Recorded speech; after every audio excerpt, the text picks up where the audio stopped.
Yeah, just looking at the way you work with the other mayors and the regional chair, is that quite a coordinated approach? And are you happy with that way things are going, the communication between you? Absolutely. And I actually think the teamwork culture that we have as regional leaders in the early stages of the response was actually really shaken by the fact that we couldn't communicate together, couldn't help each other because of what was happening at the local levels for all of us.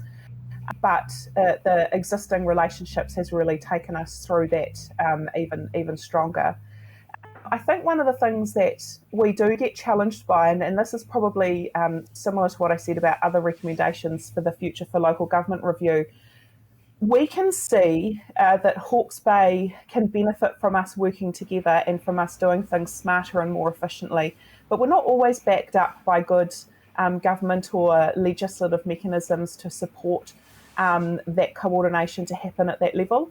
And so it's quite an interesting space to be in. We have legislative space where we're working together on things like civil defence and our emergency management group, and some things around regional transport. But actually, our hopes and dreams about how we're connected economically and socially and how we do recover together are actually not well supported from either a funding or a legislative base.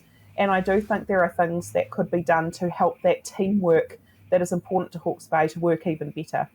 Yeah, because Three Waters was an example of how you came together with the proposal and that. And how's that going? How's that sort of working out for you? Well, the Three Waters is a really interesting topic because we did a lot of legwork around understanding that actually us working together as the region would put all of our households in a more powerful position. We've continued that work. We're still using that work and that common knowledge base that we created to do things like exploring what the remaining stranded overheads would be in our council businesses once water activities move on. And in our view, whether that's through the current government legislation, which is moving forward in the affordable water reform, I think it's called now, Yeah. even if that continues and we continue to work together, that basis that we have done that work is going to help us a lot. But even if there is political change of tune and changing of mechanisms, the basis that we've got for working together is still going to be vital. The opposition's policy position around Three Waters is to encourage to have a regulatory mechanism and then encourage councils to work together to create new structures. I think the reality is no matter which way we go, we're going to need to do that in Hawke's Bay and with Tairāwhiti alongside, to be honest. Because you mentioned about the broader sort of local government reforms and that, and you've been quite sort of you've been speaking, I think, on behalf of other councils of your size and that as well.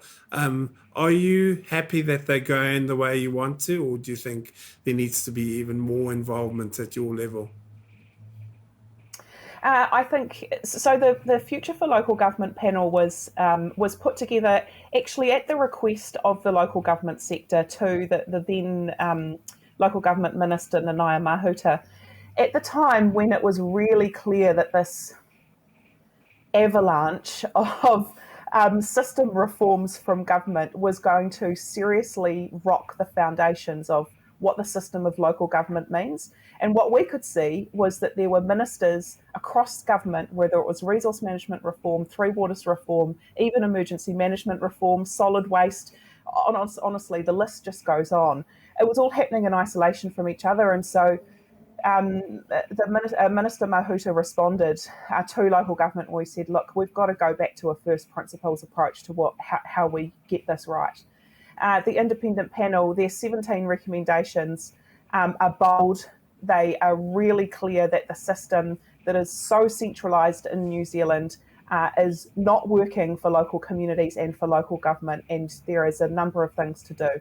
So what we're really clear about is that they are still currently independent recommendations. They're not government policy, they're not opposition policy, they're not even local government policy as yet.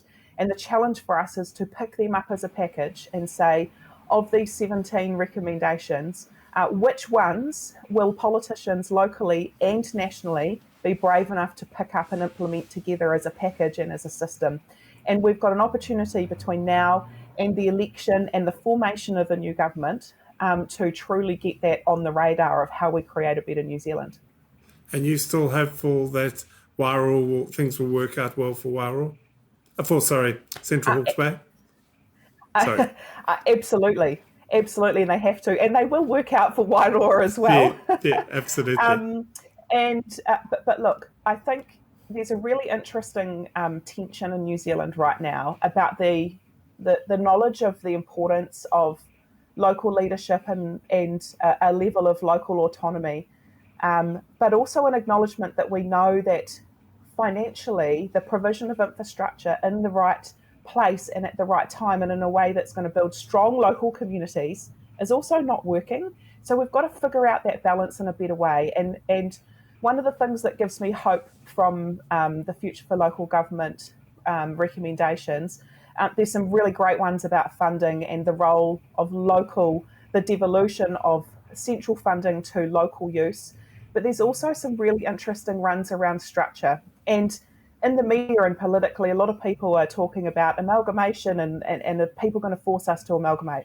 I'm really clear that in Hawke's Bay, we've had that conversation.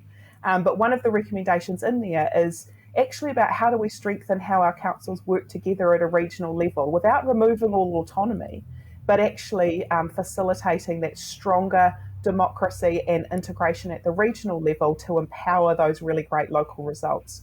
So if we take the time to work through those things, we might be surprised actually at what could come out of it that actually strengthens our local picture.